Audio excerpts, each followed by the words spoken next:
We gotta look at this one.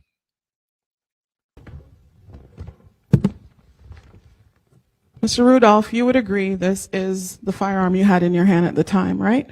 Yes, ma'am. And even bigger and heavier than this because you had 100 rounds in that double barrel drum, right? Yes, ma'am.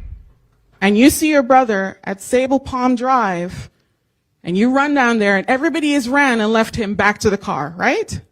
Yes, ma'am. But you keep pursuing them. That is how you got by the car, right? Ms. Edwards, keep that, put that down. Is it scary, Judge? And flip it around so the muzzle's pointing towards me, not out there towards the jury. All right? Thank you. I'm sorry. Go ahead. Take a long, hard look at that woman.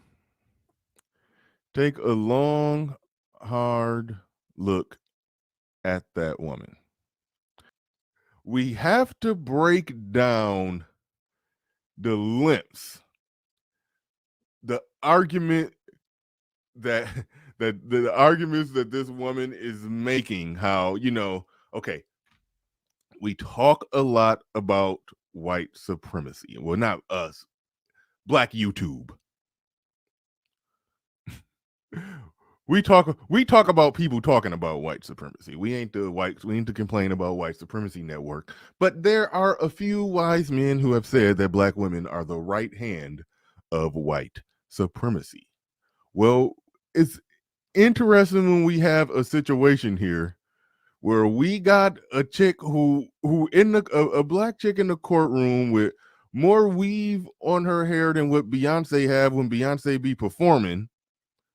She's in the damn courtroom. Even white women who could grow that kind of hair know that when they're doing a professional job in a courtroom in a pantsuit, even they go with a shorter haircut. They cut their natural natural hair to grow from the root. They know to cut it shorter. But she in there with weave down to the crack of her ass. Okay, that's what she in the courtroom doing.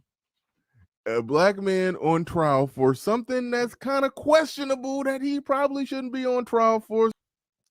It is the black woman who's in there pulling out all the stops, pulling out the weapon. It's like it's just an interesting thing how, like, when we look at, they talk about the black incarceration rate and how many black men are locked up, how many black men have records. A black man don't get a fair deal in the courtroom. They go to that courtroom and yes, it's the white judge and all of this, but now in this modern day and age,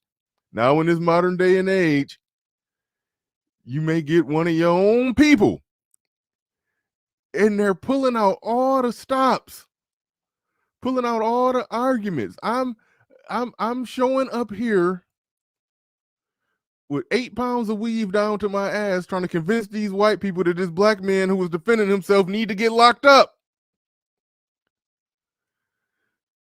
Like,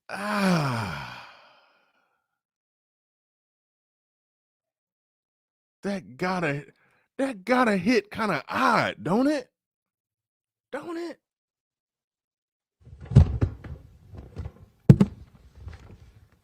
Mr. Rudolph, you would agree this is the firearm you had in your hand at the time, right? Yes, ma'am.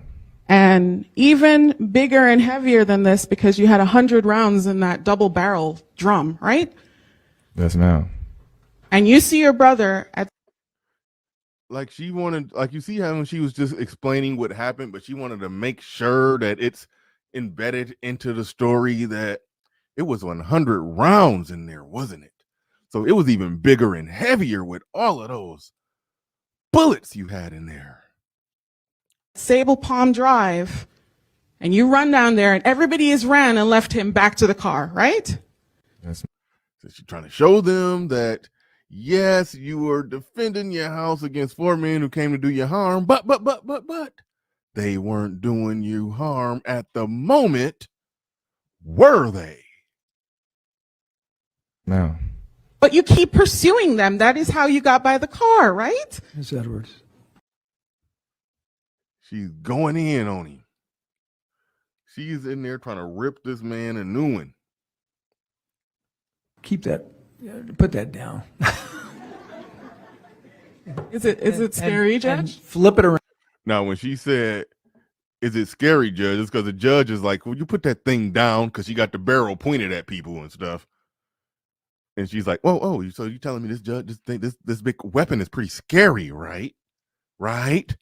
Basically trying to, further plant the seed that look at this animal and he was carrying this scary weapon. It's like they talk a lot about white supremacy, but I just gotta ask the question: is this black woman in there with 8 pounds of weave down to the crack of her ass? Is she using the tools of white supremacy to make this black man sound like more of a monster, so to get him to convince these white folks that he need to go to jail for defending his house? Is that what happened? Is that what's happening? Am I analyzing this wrong? Am I missing something?